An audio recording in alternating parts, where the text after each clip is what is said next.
Welcome to Dr. Sinister's Tales of Terror. Tonight we unlock the door to your darkest fears with 4 bone-chilling late-night horror stories that will leave you questioning every shadow and sound in the night. From sinister figures lurking in attics to masked killers stalking their prey, these tales promise sleepless nights and spine-tingling dread. So, grab a blanket, turn off the lights, and prepare for a journey into terror. Let the nightmares begin.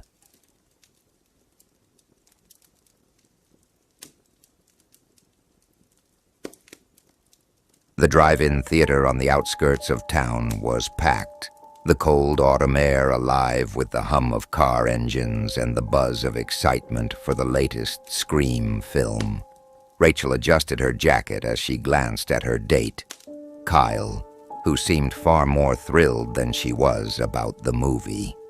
It was their first date, and while she appreciated his enthusiasm, the genre wasn't exactly her thing. "This is going to be awesome," Kyle said, grinning as he adjusted the radio to catch the movie's audio. Rachel forced a smile. "Yeah, if you're into serial killers in creepy masks." As the movie played, Rachel grew increasingly uncomfortable. The killer's white mask, emotionless and cold, paired with the flowing black robe, was unsettling enough. But the scenes of relentless stalking and violent attacks churned her stomach.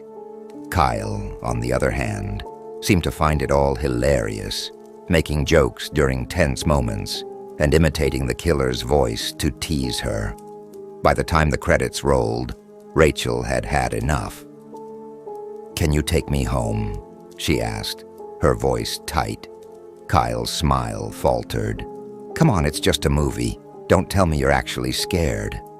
"I just want to go home," she said firmly. The ride back was tense. Kyle tried to lighten the mood with jokes, but Rachel wasn't having it. When they pulled up to her house, he asked, "Want me to come in? You know, make sure the big bad movie doesn't give you nightmares." Rachel glared at him. "No thanks. Good night, Kyle." Rachel locked the door behind her and leaned against it, exhaling deeply. The house was quiet, save for the faint ticking of the clock in the living room. She tried to shake off the lingering unease, blaming it on the movie's intensity and Kyle's obnoxious jokes. She changed into pajamas and settled on the couch, flipping through TV channels in search of something lighthearted. But the uneasy feeling wouldn't leave. Every creak of the house, every gust of wind outside, set her on edge. She heard a faint noise like footsteps on gravel. Shaking her head, she tried to dismiss it as her imagination. Then came a loud thunk against the living room window. Rachel's heart leapt into her throat. She hesitated before pulling back the curtain, her breath catching as she saw him. A man standing in her yard, wearing the same white mask and black robe as the killer from the movie. Her hands trembled as she fumbled for her phone and dialed 911. 911, what's your emergency? "There's someone outside my house," Rachel whispered, her voice shaking. "He's wearing a mask, like the killer in that new Scream movie. Please, send someone." "Stay inside with the doors locked," the operator instructed. "We're dispatching a car now." Rachel nodded, even though the operator couldn't see her. She double-checked the locks on all the doors and windows, her pulse hammering in her ears. Outside, the masked figure moved closer, his silhouette visible against the dim porch light. She could hear faint sounds, the rattling of doorknobs, as if he were testing every possible entry point. "Kyle," she muttered, grabbing her phone to call him. The line rang and rang, but there was no answer. The sound of shattering glass sent her spinning toward the kitchen. Her breath caught as she realized he had broken the back door window. The door creaked open, and heavy footsteps echoed in the house. Rachel grabbed a knife from the kitchen counter and backed away, her heart pounding so hard she thought it might burst. The masked man emerged from the shadows, tilting his head as if studying her. "Stay back," she screamed, brandishing the knife. He lunged. Rachel dodged, but he was fast, grabbing her arm and twisting it. The knife clattered to the floor. She fought back, kicking and clawing, but his strength overwhelmed her. He slammed her into the wall, raising the knife he carried. Rachel twisted at the last second, the blade slicing into her shoulder instead of her chest. She screamed in pain, managing to shove him away and scrambled toward the stairs. Blood dripped from her wound as she ran, her vision blurring. She could hear his heavy footsteps behind her, relentless and determined. Just as he cornered her in the upstairs hallway, the sound of sirens filled the air. Red and blue lights flashed through the windows. The man froze, his head snapping toward the front of the house. He growled in frustration and bolted back down the stairs. Rachel collapsed against the wall, her breath ragged. Moments later, the police burst through the door, guns drawn. She was trembling as she pointed them toward the back of the house, but the killer was gone, vanished into the night. An officer sat with Rachel in the living room as paramedics treated her wound. "You're lucky to be alive," he said, handing her a blanket. "Did you find anything?" she asked, her voice barely above a whisper. "Not yet," the officer replied, "but we did find this near your bushes." He held up a plastic evidence bag containing a cell phone. "It has a missed call from you." Rachel stared at the phone, her stomach dropping. The realization hit her like a freight train. Kyle. Her mind raced as she tried to process the implications. The officer's voice faded into the background, replaced by the haunting memory of Kyle's grin and his mocking tone at the drive-in. Outside, the wind howled, carrying with it the promise of a sleepless night, and the lingering fear that the nightmare wasn't over.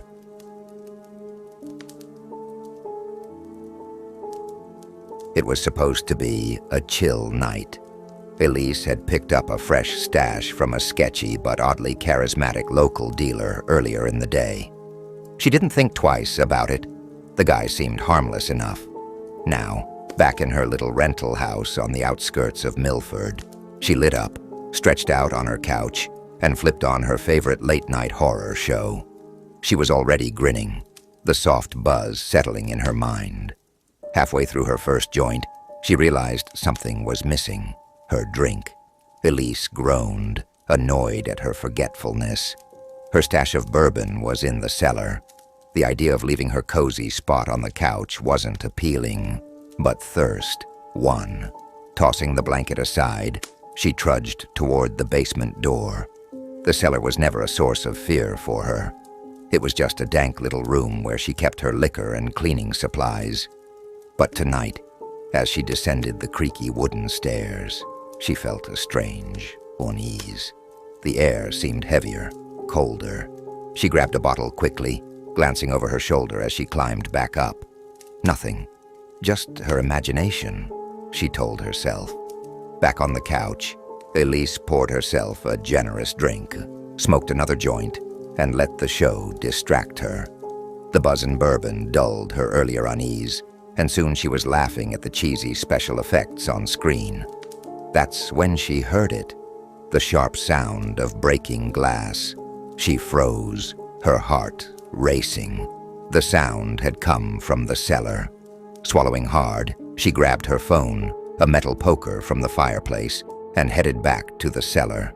She didn't know if she was brave or just stupid as she slowly opened the basement door. "Hello?" she called, her voice trembling. No answer. The steps groaned under her weight as she descended, her phone flashlight cutting through the darkness.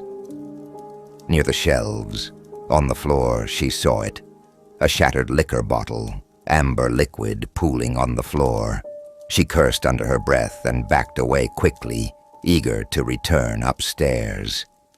"What the fuck?" she mumbled. Grabbing a towel from the kitchen, Elise returned to clean up the mess. She knelt on the cold cement floor, sopping up the bourbon, when the feeling hit her again, that oppressive sense of being watched. She glanced around, her breath catching.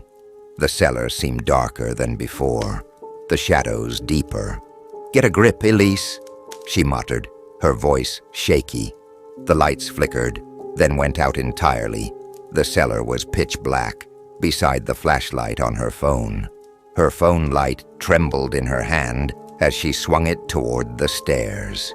That's when she saw them, a pair of glowing yellow eyes staring at her from the shadows under the staircase. She froze, her blood turning to ice. The eyes blinked, and then the creature began to move.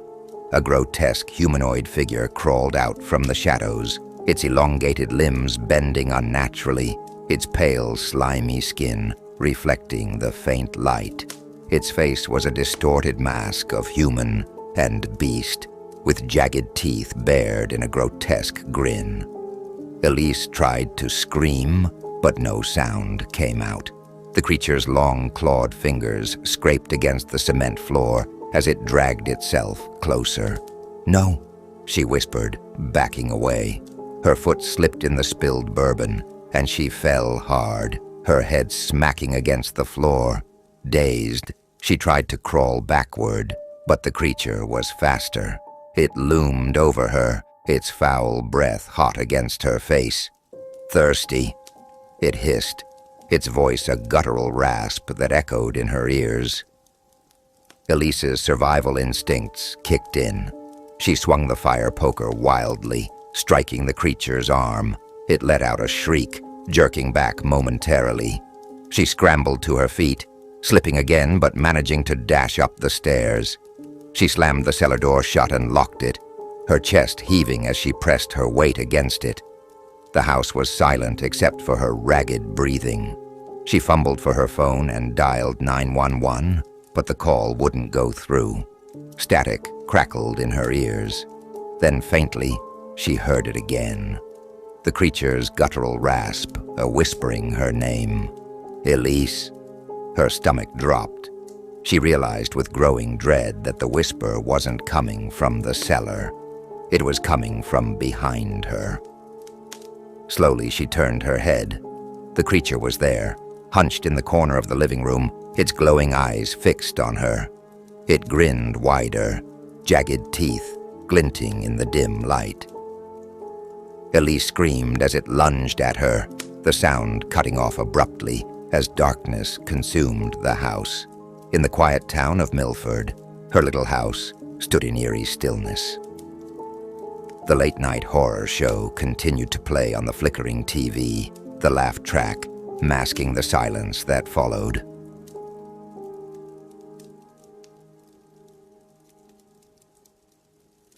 Winter had claimed Pine Hollow, a remote town tucked into the shadow of the Rockies. Snow blanketed the streets in unbroken white, the quiet only broken by the occasional howl of the wind. Ernest Ralston sat in his small cabin on the edge of town, a dying fire casting flickering shadows on the walls. The isolation suited him. He preferred the silence, a silence that allowed him to forget the life he had squandered. His wife, Margaret, had died 3 years ago. He didn't mourn her the way a loving husband would. Margaret had borne the brunt of his cruelty, the sharp words, the dismissive gestures, the cold neglect. Her passing, from a sudden heart attack, had been both a relief and a haunting. He couldn't shake the weight of her absence nor the echo of her voice in his dreams. Tonight the storm was particularly fierce. Snow whipped against the windows, rattling them in their frames. Ernest sat in his favorite chair, staring into the fire, nursing a glass of whiskey. The cabin, though warm, felt colder than usual. He tugged his blanket tighter around his shoulders. The first sound came just after midnight. A faint knock. Ernest stiffened, his gaze darting to the front door. Visitors were rare in Pine Hollow, rarer still during a snowstorm. He rose, the old floorboards groaning under his weight. When he opened the door, the icy wind tore through him. The porch was empty, the snow pristine. He closed the door with a muttered curse and returned to his chair. But the unease had settled deep in his chest. The knock came again, louder this time. He swung the door open with a scowl, but once more, there was nothing, just snow swirling in the dark. He slammed the door shut, bolted it, and muttered, "What the hell?" As he turned, he froze. The air inside the cabin had changed. It felt oppressive, thick with something unseen. And then he noticed it, the faint scent of lilacs. Margaret had loved lilacs. The smell clung to her clothes, her hair, her skin. It had been years since he'd smelled it, but now it was unmistakable. "Margaret," he whispered, his voice trembling. The fire crackled, and the shadows seemed to deepen. He told himself it was his imagination, the whiskey playing tricks on his mind. But then came the faintest sound, a sigh, soft and familiar. It came from the bedroom. Ernest felt rooted to the spot, his heart hammering in his chest. The bedroom door was ajar, a sliver of darkness beckoning. He grabbed the fire poker from the hearth and edged toward the door. "Who's there?" he barked, though his voice quavered. No answer, only the groan of the storm outside. He pushed the door open with the poker. The room was empty. The bed was unmade, the way he had left it. Yet the scent of lilacs was stronger here, almost choking. The mirror above the dresser fogged as though someone had breathed on it. A sudden chill swept through the room and Ernest fled, slamming the door shut behind him. He spent the next hour pacing the living room, the fire burning low. He added more wood, but the warmth didn't return. The storm howled, and the shadows seemed alive, shifting and flickering with malicious intent. When exhaustion finally overtook him, he lay down on the couch, too afraid to return to the bedroom. He drifted off into a restless sleep, his dreams filled with Margaret's face, her pleading eyes, her mournful expression. The house was silent when he woke. The storm had passed, leaving an eerie stillness in its wake. His breath puffed in the cold air. The fire had died completely. He shivered and glanced at the clock on the mantel. 3:33 a.m. Something made him look toward the bedroom. The door was wide open. He told himself it was nothing, just his imagination. Against his better judgment, he rose and trudged toward the bedroom, his bare feet numb against the cold floor. The bed was empty, the sheets rumpled. He turned to leave when exhaustion finally overtook him. Reluctantly, he climbed into bed, telling himself he needed rest, though every muscle in his body was tense. He shut his eyes, drifting into a light, uneasy sleep. He woke suddenly, his body rigid, his skin icy. The clock read 3:33 a.m. He rolled over, his heart racing, and froze. Margaret was there, lying beside him. Her pale, waxy face was inches from his own, her eyes wide open, staring at him with a scowl etched into her features. The lilac scent was overpowering.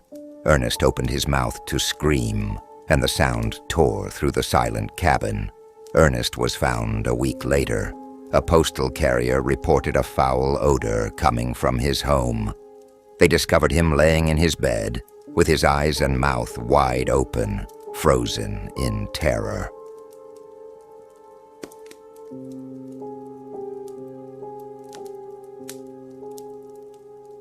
Linda had always prided herself on being independent. After her husband passed away last spring, she chose to stay in their remote farmhouse, surrounded by endless fields of snow.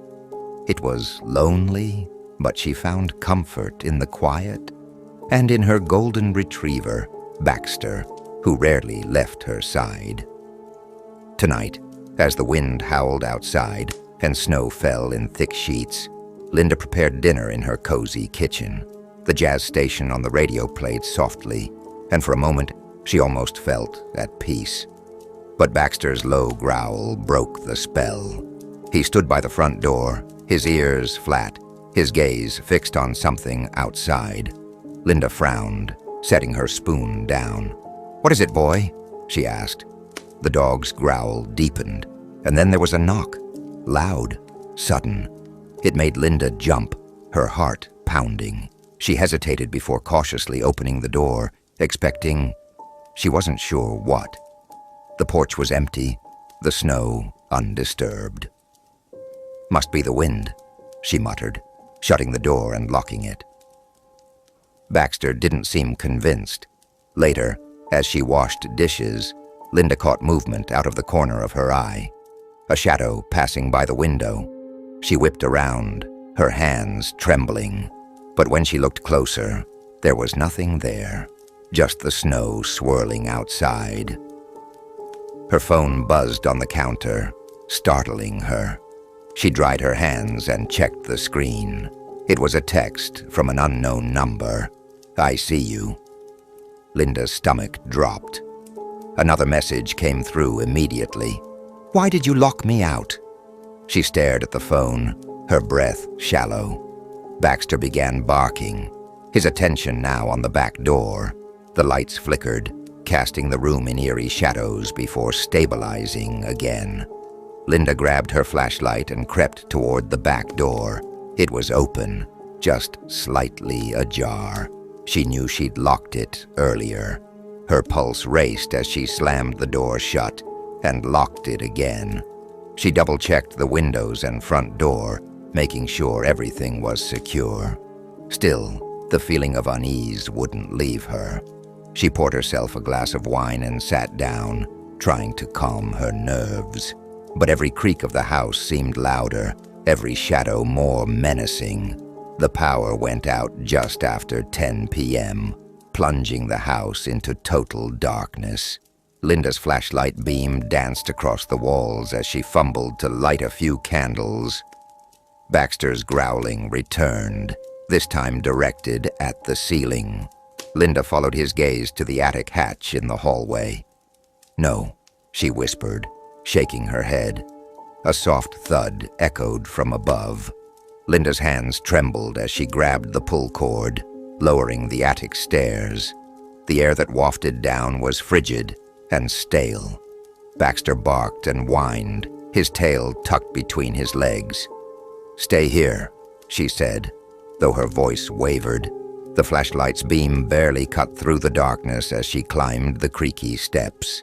The attic was just as she remembered, boxes stacked high, old furniture shrouded in dusty sheets. But something was different. In the corner, behind a stack of boxes, she saw it, a makeshift bed, blankets, food wrappers, and even a pair of boots. Someone had been living up here. The floor creaked behind her. Linda spun around, the flashlight shaking in her hand. A man stood at the top of the stairs, his gaunt face partially obscured by unkempt hair. His wide, bloodshot eyes glinted in the light, and his cracked lips curled into a grin. "You've been such a good host," he said, his voice low and rasping. Linda stumbled backward, the beam of her flashlight bouncing wildly. "Get out of my house!" she screamed, but her voice only seemed to amuse him. "It's my house now," he whispered, stepping closer. Baxter's bark rang out as the dog bounded up the stairs, snarling. The man flinched, and Linda seized the moment. She bolted down the stairs, slamming the attic hatch shut and jamming a chair underneath the handle. The thudding from above grew frantic as he pounded against the hatch, his voice now a guttural roar. Linda grabbed her keys and ran to the front door, Baxter close on her heels. She threw it open and sprinted into the snow, not stopping until she reached her car. She fumbled with the keys, her breath visible in the icy air. Finally, The engine roared to life, and she sped down the driveway, her tires skidding on the slick ground. In the rearview mirror, she saw the man standing on the porch, his grin impossibly wide. He waved at her as she disappeared into the night, the farmhouse shrinking into the distance. Linda didn't stop driving until she reached town. Even then, the image of his wild eyes and twisted grin haunted her. She knew she'd never return to that house. But deep down, she feared he wouldn't stay there either.